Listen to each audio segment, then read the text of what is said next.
Good evening, everyone. It's really a personal privilege as well as an honor to be here with each and every one of you. When I didn't see the U.S. in the first presentation, I thought I might have to get up here and say, Vashana Tanaho, or words to that effect. But wasn't that beautiful from East Texas University? Very beautiful. Mr. Ambassador, thank you so much for the invitation to be here this evening, and an honor to be here with the Mr. Minister. My friend, when he was former ambassador, I learned a lot from him, and congratulations to you on your new position. And as was mentioned by the ambassador earlier, our support in Congress has always been bipartisan. So I'm so honored that the former chair of the Foreign Affairs Committee, Ed Royce, is here. Chairwoman Ileana Ross-Layton of Florida, former chair, and from New York, Joe Crowley, whom I had the honor of traveling with President Obama to India. We were there for Republic Day. It was a fabulous trip and a lot of yoga, but in the parade. Any other members here that I haven't seen, please wave. We are out of session, but we're not without of admiration for India and the important occasion this is, and an honor for us to have it at the Library of Congress. The distinguished service of the minister and the ambassador make it easy for us to learn so more every day.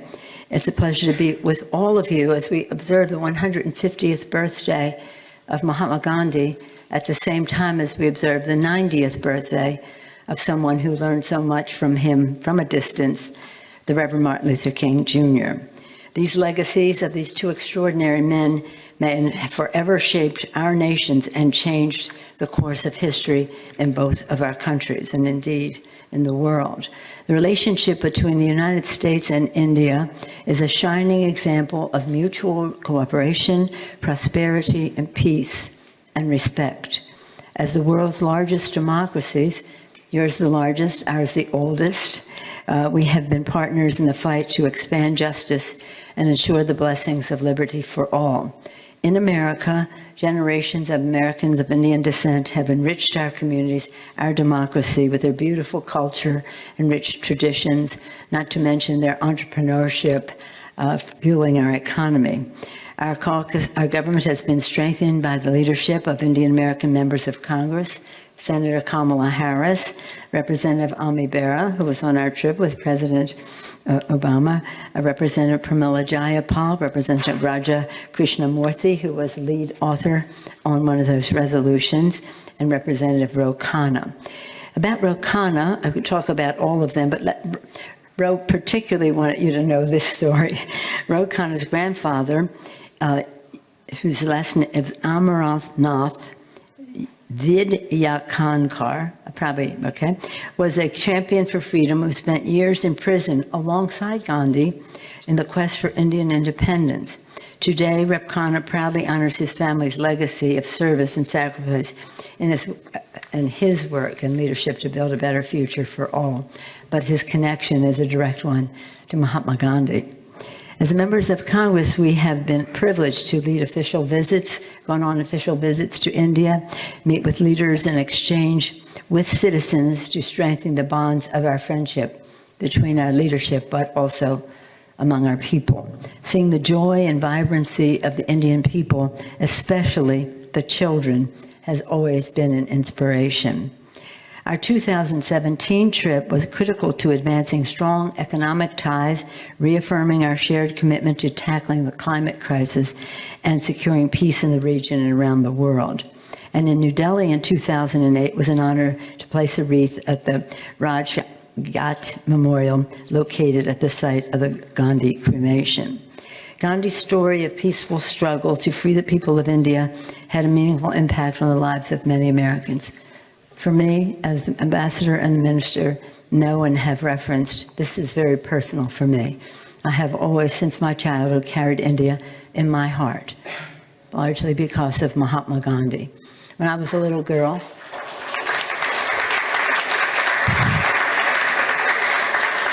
This is a very dignified occasion, but I'll tell you about it when I was a little girl.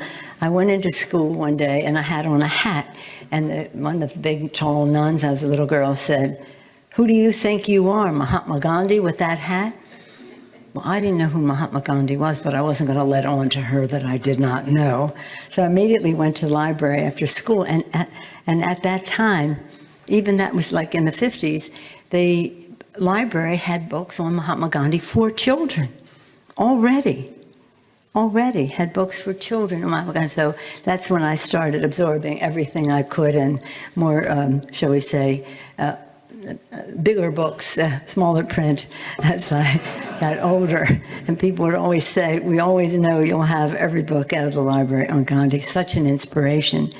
But it is around that same time, Martin Luther King, whose birthday we celebrate, 90th today, and Coretta Scott visited India, and how much we draw upon India and who we are. As you probably know, and I say it again, probably mispronouncing, satyagraha, that word has two meanings in Sanskrit: nonviolence and insistence on the truth. And isn't that exactly what Gandhi took from India? Nonviolent, insisting on the truth, learning from the experience and the depth, the strength of that message. Not just the example, the strength of that message of Mahatma Gandhi. And of course, it made all the difference in the world, in our country. So that is a debt that we owe to India for that inspiration, more than an inspiration, that strength of message to make a difference in our own country. Though he knew it would mean sacrifice and struggle, Dr. King would insist on the truth in the heart of our nation. That we're all created equal, and that to do so, insisting on the truth nonviolently. Dr. King insisted on the truth at lunch counters, marches, and like Gandhi, from jailhouse cells. He insisted on the truth of his dream of equality and opportunity for all, regardless of race, gender, or creed.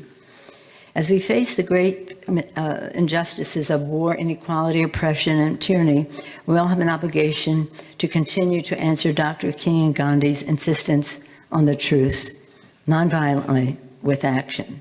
We are called to act to give voice to millions of refugees fleeing violence and natural disaster, and ensure that we honor the dignity and worth of every person, man, woman, and child. I'm especially grateful, as I have expressed to Prime Ministers, Prime Minister Modi as well, Mr. Ambassador, Mr. Minister when he was Ambassador, how much so many of us appreciate the hospitality that India extends to His Holiness the Dalai Lama. And when I've mentioned, when we mention that to the Prime Minister and the previous Prime Minister, they've always said, "No need to thank us, that's who we are." That beautiful, beautiful respect for the dignity and worth of every person. The minister and the ambassador, the minister especially, talked about the climate crisis and the commitment that the Prime Minister Modi has to that. And I was there in Paris and saw that agreement come together. And you will agree, Mr. Minister, it wasn't easy. It wasn't easy, but it was done. And when the Prime Minister came to Congress for a joint session of Congress, the ambassador was there when we met with him, the leadership met with him before the speech. And I mentioned about climate crisis and that, and thank you for your leadership. He talked about Mahatma Gandhi and the environment. Remember? He told us about whether it was water or conservation or whatever it is, Gandhi understood the respect we had to have for nature all that long time ago. So as you have said, both of you so brilliantly, what would Gandhi do now? He would be a leader in this important challenge to God's creation, our planet. We're called to fight this fight, which is the existential threat of our time, really, jeopardizing health, security, and future of our children and our grandchildren. We're called to act and stand firm against malign actors seeking to destabilize our democracy and our free and fair elections. At the same time, this time of challenge and opportunity, we must act drawing the strength and inspiration for Dr. King and Gandhi's example. Just as the torch passed from Gandhi to Dr. King, the torch now belongs to all of us. 150 years after Gandhi's birth and 90 years after Dr. King was born, we must now pass the torch to millions of young and courageous people across the globe who are blazing a trail toward a more just and equal world for all. It is our responsibility to support them and empower them in this critical mission to build a future worthy of Dr. King, worthy of the legacy of Mahatma Gandhi.